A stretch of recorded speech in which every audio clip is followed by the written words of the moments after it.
traingo indray ry zady arabantsika rehetra aloha androany zany a nahita vaovao a laza hoe sakanany ao amin'ny fitondram-panjakana tsy andeha amin'ny radio rehetrarehetra amin'ny ainao aman'izay rehetrarehetra ny hiran'ny Richard hoe drako hely a satria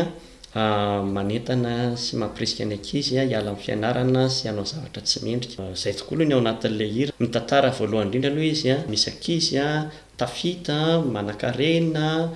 satria tsy maintsy miketrika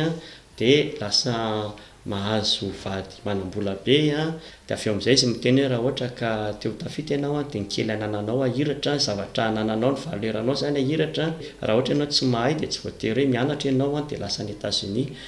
zay zany anisan'ny tena nanafitohina ny olona maro tamin'le izy a raha jerevako le commentaire ao amin'ny YouTube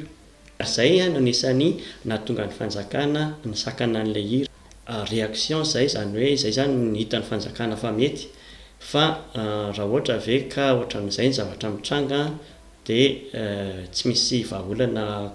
tsaratsara kokoa noho izay satria raha ohatra zay a dia voatery hanakana zavatra be dia be satria betsaka ny zavatra izay tsy manabe tsy mitondra fanabeazana ho an'ny ankizy dia reny rehetrarehetra eny ve zany hoe sakanana ny mpihira na dia ireo mpihira anisan'ny malaza reny a betsaka koa ny foto-kevitra izay entiny a izay tsy manabe ankizy toy izany koa na dia ny dokam-barotra raha ny betsaka ireo dokam-barotra izay mampirisika ny ankizy ohatra hoe resaka foana sigara resaka toaka resaka sakafo izay tsy dia tena tsara ho amin'ny fahasalamana betsaka ny zavatra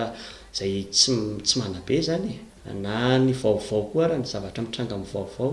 dia rehetrarehetra iny ve dia ho sakanana daholo izay ny tenenako hoe sao dia tsy vahaolana ilay fisakana matoa ianao misakana dia izay anananao fahefana ihany a no voasakanao ohatra zany izao ny radio sy ny télé no anananao fahefana dia hoy izany hoe tsy mahazo mitranga amin'ny radio sy ny télé le hira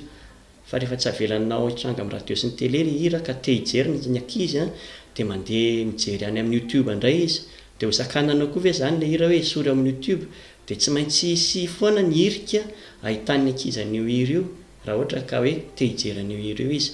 ny fanakanana na ny censure tahaka an'izany a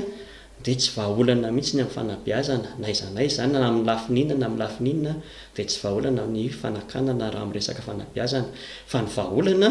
dia ny fitadiavana hoe ahoana ny fomba hanabeazana ny tanora manoloana ny zavatra mitranga ohatran'izao betsaka ny zavatra manodidina ny tanora na any am-pianarany a na any am-piangonana na any amin'ny namany a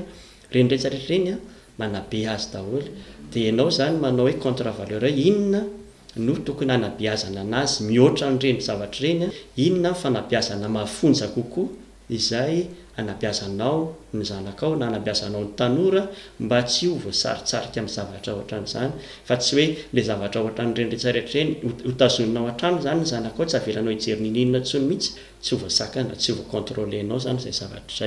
izay fa dia mametraka veloma vetivety indray manaraka indray veloma